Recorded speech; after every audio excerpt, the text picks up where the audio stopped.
You haven't checked the schedule and are. I am the Chief Operating Officer at Make UK, and I'm here to talk to you about some of the challenges and opportunities facing the manufacturing sector over the coming year. First of all, it's really good to be here. I'm enjoying this show enormously. It's got an incredible buzz about the place. My LinkedIn has been completely dominated over the last 2 or 3 days by people posting updates from the show. So I hope everyone is having a really successful few days.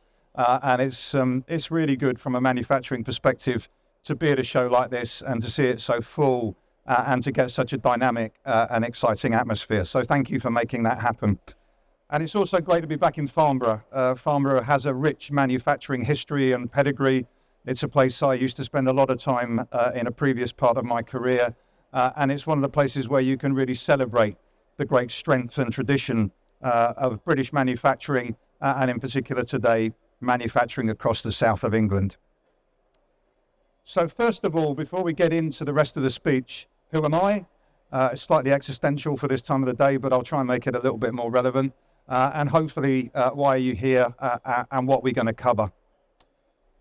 Make UK are the organisation I work for. I'm the Chief Operating Officer of Make UK, and we're the major trade body for the entire manufacturing sector. Manufacturing is about 12% of the UK economy. It makes it a bigger sector than construction, a bigger sector than financial services. And as well as the people directly employed in the sector, we support, we think, close to about 25% of the total economy. So for a country that people think doesn't make anything anymore, for a sector that people think is in decline, we are actually a powerhouse in the UK economy. We are a critical part of exports. We provide almost half of the country's exports. And if we want to support the delivery of economic growth, which anyone who's picked up a newspaper or looked at a TV bulletin in the last few months will know is central to both the current and the opposition parties' economic plans, you're not going to deliver economic growth unless you grow manufacturing and unless you have a coherent plan for manufacturing. And as the major trade body for the manufacturing sector, what we're trying to do is to get the government to recognise that, appreciate that, and in their plans and in their assumptions for the next few years, have a real understanding of what it's going to take for the manufacturing sector to expand, for the manufacturing sector to be an even bigger part of the economic future of this country. And Make UK are right at the heart of that debate. I was with the Chancellor last week at the big speech she gave in Oxford on Wednesday. My boss, our Chief Executive, has been in number 10, number 11. We sit down with the Business Secretary all the time. So we are championing this sector at the heart of government, and we work very closely with some of the specialist trade associations that represent the key subsectors within manufacturing, like the Society of Motor Manufacturers and Traders, the Chemical Industries Association.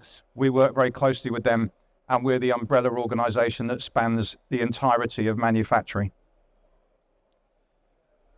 From that perspective, we can say with real confidence and certainty that UK manufacturers are making the difference on the issues that matter. From pioneering renewable energy solutions that will secure the UK's future as a clean energy superpower, to creating the next generation of medicines and medical equipment to make the NHS fit for the future, our sector is essential to innovation, progress, and most importantly, prosperity for all. And manufacturing is not just important, though it is, the catalyst of economic change. It will help the UK achieve the highest sustained growth in the G7 if we get the story right and the plans right over the next few years. It's also an incredible engine for social advancement, providing high-skill, high-paid, really serious, long-standing jobs in every region and nation of the UK. Manufacturers are committed to breaking down barriers to opportunity by investing in skills and giving the kids of the future an opportunity to build a career in our sector, and ensuring that we have an incredibly strong and diverse workplace. What I find by talking to our companies around the country is that what they want to access is talent, and where that talent is and where that talent lies is of no interest to them. The battle for the next few years is a battle for talent, and manufacturers are absolutely in the trenches of trying to win that battle. And it's been fantastic in the time I've had here this morning to see kids in school uniform, apprentices in their company's logo shirts, walking around and really generating and getting a bit of a buzz from being part of the dynamism and the excitement and the innovation of this sector. I've never been, but I'm pretty confident you don't get quite that excitement when you get to go to the accountancy exhibitions.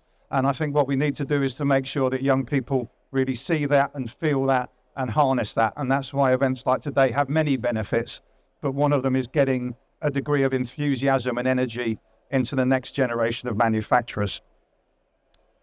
All of this is important because our debate with government is trying to bring this industry and that story to life. And at the moment, it's a very positive conversation most of the time because the government is trying to lay the foundations for growth through a modern industrial strategy. And what we're trying to do is to work with our members and work with manufacturing businesses to bring the ideas and the benefit of your experience into policy making and into the development of that industrial strategy at the heart of government. And we're working with policymakers at every level, from the Prime Minister and the Chancellor down to the mayors across the country, down to individual town halls, to try and increase productivity, accelerate the adoption of new technologies, and empower local businesses to achieve and realise their full potential. And there is a real prize here.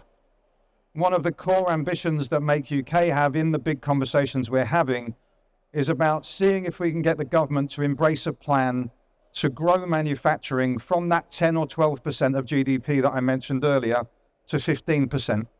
And if we could grow the sector on that kind of basis, you would increase GDP by over £142 billion.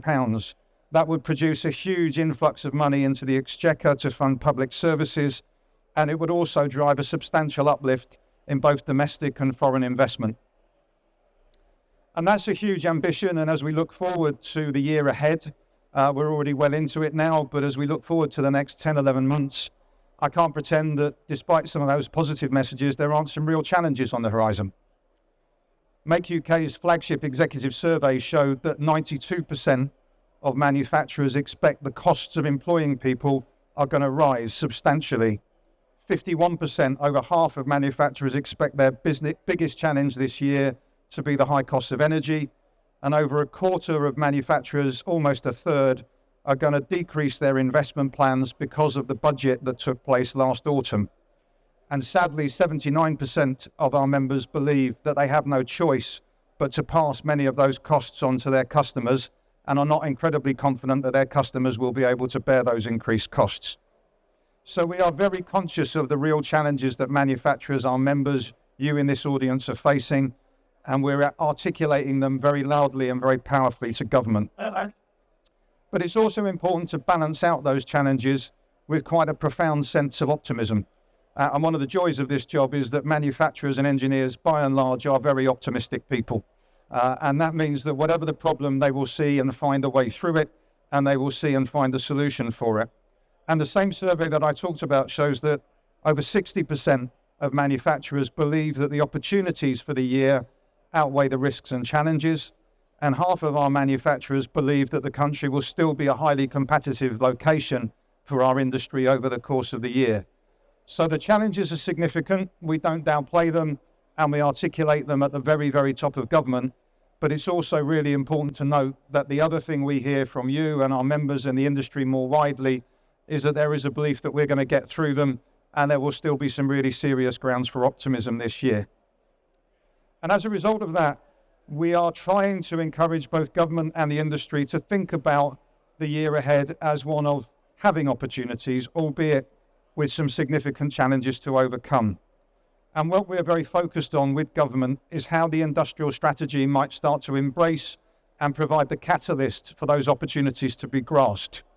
And in particular, we find an incredible level of support. 2/3 of our members believe that a strong industrial strategy will increase the chances of their ability to invest, for their parent company to invest, and where they have foreign investors to move money into the UK. So the industrial strategy is an absolutely critical enabler.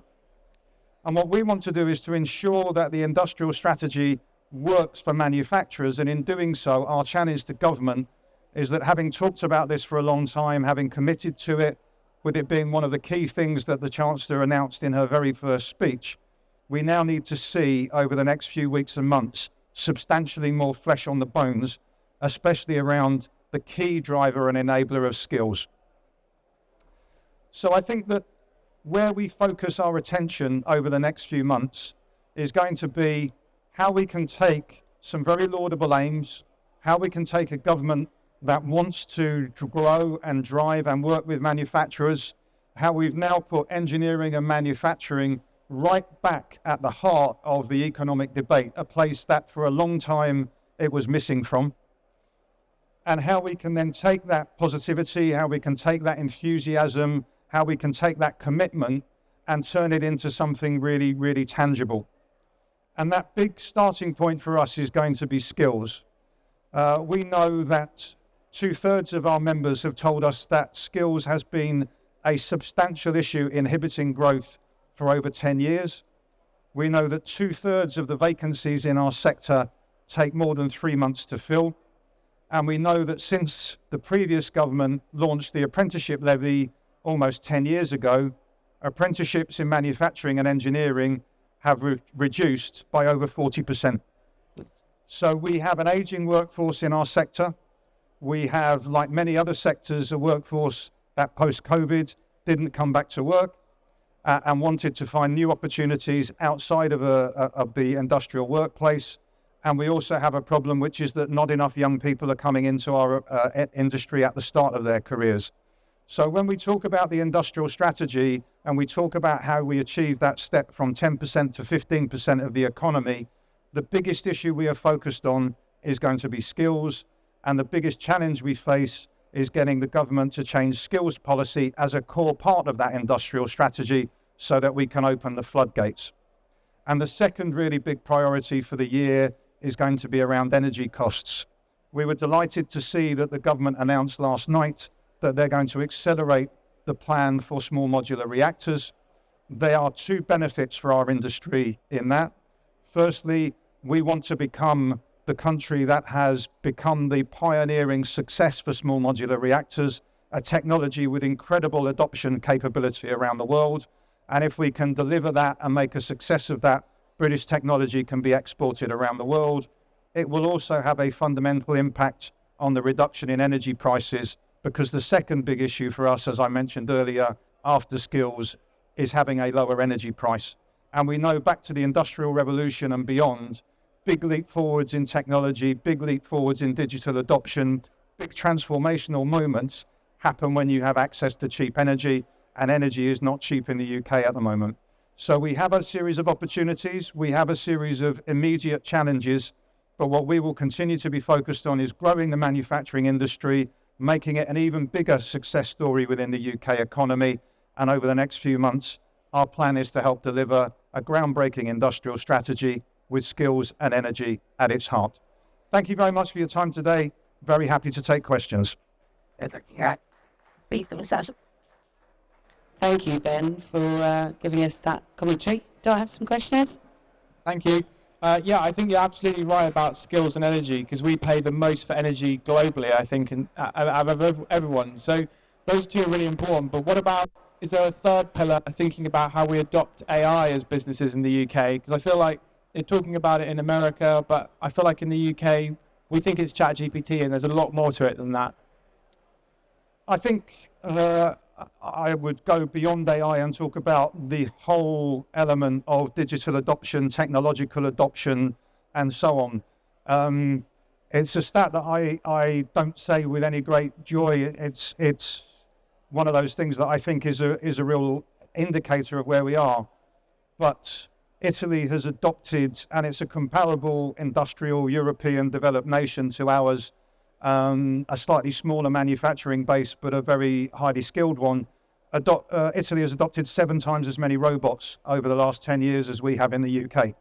So when we look at the challenges here, one of the big challenges in the UK for a sustained period, really since the financial crash, but to a certain extent accentuated by the recent challenges of Brexit and COVID, is that we have not adopted modern technology in the same way that our competitors have. And now we're really starting to think about AI. It's not just that we're not talking about it enough here, it's that the technological base to build from isn't as advanced in the UK as it is elsewhere. Now, that isn't to say that lots of firms haven't done that. It isn't to say that many people are working very hard, but in the UK, we got rid of things like the manufacturing advisory service that other countries have kept, and they help firms take some of those first big steps. We're great supporters of the Made Smarter scheme, which has been piloting in the northwest of England. It's being rolled out. What we want to do, because we don't find any resistance to taking up new technology, what we find is an uncertainty about what's the right thing for me and the right thing for my business. So what we want to do is to create the environment and support our members and support the industry take those steps, because once you start to take them, they will move at pace. The other really big thing that we're very focused on, and we've been focused on it with the super deduction and now full expensing, and we're talking to the Chancellor about this in relation to the spending review in the summer, is what can we do to make it financially beneficial to invest? And in particular for SME manufacturers, how can we extend the benefits of some of those schemes that allow people to invest in new technology in an efficient way? How can we expand those to second-hand and lease equipment? Because for a lot of firms now, particularly smaller firms, they'll buy the kit from the bigger firms, and the bigger firms then know they've got a market for that kit, so they will invest themselves. So you have a conveyor belt impact that everyone modernizes as a result, but also many people now lease their equipment rather than buy it. And if those tax incentives also spread to the leasing market as well as to the purchase market, we believe that would have another multiplier effect as well. So it's absolutely huge to us. I focused on our two big things, but many of those are enablers for other things. And the skills point is also linked, because as well as that uncertainty about technology, if you aren't confident you've got someone who can come in and service your robot and program your AI capability, there isn't a lot of point in investing in it. So having the skills and the confidence that the skills exist to support that transformation is also a key enabler. So really critical part of our work, but we need to get those two things right to trigger some of that wider uptake. Thank you for the question. Any other question?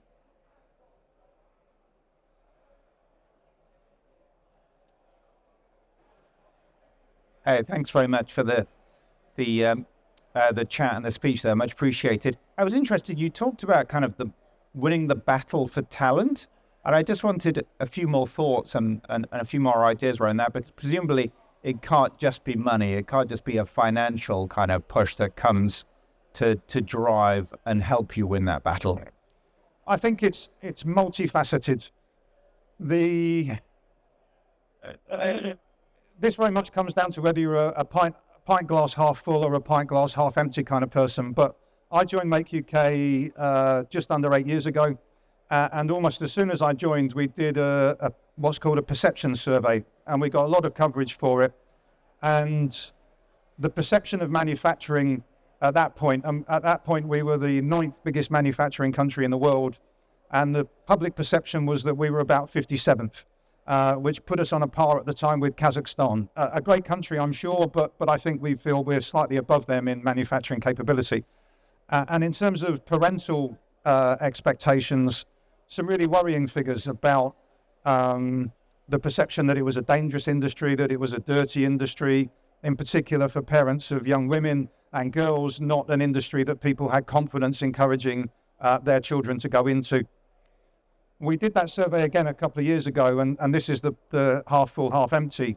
We had moved from 57th in the world to 34th in the world in public perception. So I took a great deal of confidence that we were doing a good job and we were going up the league table. But it's still miles behind where we need to be. And I think part of the story, and it links into skills, very easy to sort of blame different parts of the system, but this is just one illustration. When schools are inspected by Ofsted, they get no credit at all for the number of kids that go into apprenticeships. The way in which schools get an outstanding rating is based on how many kids stay on into the sixth form and go to university. So there is no incentive. If you're a head teacher, I know a few head teachers, they're very great people, this isn't a criticism of them, but actually if you want the funding to go into your school and if you want your school to get a good rating, you get no benefit from telling 14 and 15-year-olds what a great career there is to be had in manufacturing and engineering, because you want the little sods to stay. And you want them to go on to do a degree, because that's how you get your performance bonus. That's how you get your benefit. That's how your school is assessed as being a good one. So a really critical part of the story, and we're talking to government, DFE, and making big changes to Ofsted, you may have seen about them this week, is how can we get a much more rounded sense of what is a great career, what is a great opportunity. Because if you can start to get kids switched on, what we know from our brilliant members who engage with things like National Manufacturing Day, and I mentioned the kids walking around here today, is they see this as a great tech industry. They see this as somewhere that can be a really exciting place to work. And the challenge is to get people into the sector, to get people to experience it, and importantly, get their parents to see that what they think the sector is not actually what modern manufacturing is. So that's one example. I won't bore you by quoting 32, everyone will leave. But if we can do some of those things, you start to shift the dial, because it is an exciting industry to work in. The challenge is not enough young people are exposed to that. And if we can make a difference, that's how we'll start to move things on. And if you're not involved in it, National Manufacturing Day every September, absolutely critical to that. We bring schools, colleges, and local manufacturing businesses together. And you just watch people get excited and inspired by walking around their local factory. And the more we can do of that, the better. When the government first announced their outline for their industrial strategy, it seemed very, very broad. I mean, it seemed to be virtually any commercial operation, from creative industries to service industries. So do you think they really understand manufacturing? Because it didn't strike me particularly that there was anyone there on the board who had been appointed to report it. I don't think there's anyone officially from Make UK on the board, is there? So that was one thing that struck me about it. So do they really get the nuts and bolts of manufacturing? And also just the time required. You know, we're going to have a report, that's another 18 months down the line. As you suggest, there's critical factors that are affecting manufacturers now. So, you know, can we get them to do things fast enough, which is always going to be a problem with government? I'll try and answer both those points. And getting government to do things fast enough is something no one should stand up and promise to deliver, because it's one hell of a task. Do they get it? I think they get it more than any government has over the last 10 years. I think we had people like Greg Clark when he was business secretary who understood it. I think Jeremy Hunt as Chancellor really began to understand some of the critical parts of it. And I think we've taken another step forward with this government.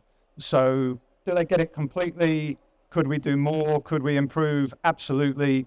But from a starting point of people like Johnny Reynolds, business secretary, the benefit of them being in shadow roles for a long period and then going into the same role in government, not having a big reshuffle, meant that, you know, we have taken Johnny around countless manufacturing businesses. Other trade associations have done the same thing. We've done the same thing with Rachel Reeves, and we've done a lot with their advisors. So I think they have a better understanding than anyone in recent and relevant history. There isn't any sense that we've capped that out, and we continue to push and continue to do more. But I think we start in a decent place. I think the issue about the sort of breadth of the industrial strategy is a fair one. There are things that are important. You know, actually, when we think about the creative industries, there is a fantastic Venn diagram about the overlap between engineering and manufacturing and the creative industries. Great member companies of ours are producing the best HD video cameras in the world in South Wales. The film industry and the studio industry, and increasingly is going to rely on AI and capability that's going to be produced in companies in the UK. So I think sometimes, and I know that wasn't what was inherent in your question, but sometimes often think these things are completely separate when the future is going to see an increasing level of overlap. And we need to get better in Make UK at understanding that and embracing that. But it was spread quite wide. The real focus of our energy at the moment, and literally I was talking to Rachel Reeves about it on Wednesday, our chief exec Stephen is talking about it with her later this week, is that what needs to really emerge is the governance that sits under each of the pillars of the industrial strategy.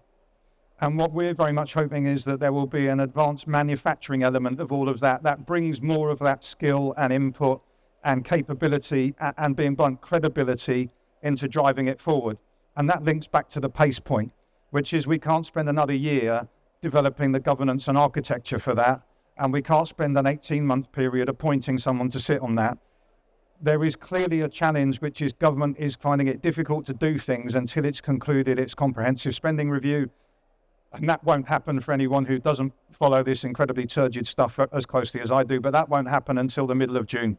So what we need to do is recognise that much as that's frustrating, as soon as that's announced, all the other things can follow very, very quickly afterwards. Otherwise, it will be a year since the election and we will have lost a lot of momentum. So that's the big battle. Get the details sorted, use the period while the comprehensive spending review is underway, and then get the detail out before the summer recess so that we can make real progress in the second half of the year. Morning, Ben. Apologies, but I'm going to go back to the earlier discussion about the battle for talent. As a Generation Xer, I first got involved with engineering and manufacturing in the very early days at school, when we had wood workshops, we had middle workshops, and having employed a number of apprentices over my career, one thing that always struck me during an interview is getting a young lad to talk about something that he's made for the first time. Do we feel that we need to go back to having those facilities in schools? I mean, the short answer is yes. And a critical part of our conversation with Department for Education and the work that we're doing to feed into the review of skills training in the UK is very much focused on that. There is a kind of slightly lazy assumption in some quarters that the future of all of manufacturing and the future of everything is in digital, and we've talked about already, that's critical. But actually that core enthusiasm, that core skill, that talent, that dynamism is often captured in that environment. And it's also an environment where kids who aren't necessarily gifted in writing things down can come to life. And it's a great sadness that so many schools, for a whole variety of reasons, in the national curriculum has lost that focus. So we are absolutely pushing that point as a critical point. The UK needs to have a balanced curriculum. It needs a curriculum that produces kids with all sorts of talents. And a really important part of that is moving away from the idea that those kind of talents are secondary talents.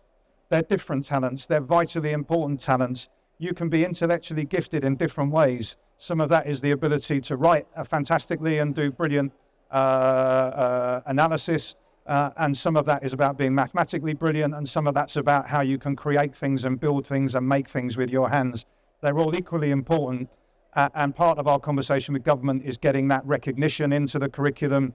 And although, going back to the previous question, some of the thinking on skills is maybe not happening as quickly as we would like, the benefit, I think, is that there is a proper review of what sort of skills base we need in this country and what's the right way to deliver it.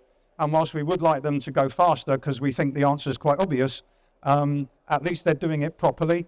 And there are people like Jackie Smith, former Home Secretary, who's now the Skills Minister, who really believes in this, is passionate about it, and when we talk to her, really understands the importance of addressing some of these issues. So, again, I provide my normal insurance. The price of your things can go up as well as down, and I don't promise we'll have it delivered by Christmas. But they are listening. I think they get it, and I think they want to return to some of those core skills as part of a genuine look at what a modern curriculum needs to cover. Any more, or are we going to wrap us up there? Oh, everyone's quiet. Can I just say a big thank you to Ben for his time and his input. He was an impromptu last-minute addition for us as well, so he's pulled that together brilliantly. I think we talked a lot about the macroeconomics, the cost efficiencies that we're seeing that are pressuring businesses right now, the talent risk and the ageing workforce, so all of the apprenticeship piece. So some really interesting pieces there. I hope you enjoyed it. If you could put your hands together for Ben. Thank you very much. Thank you very much for your time. Have a great show. Chelsea.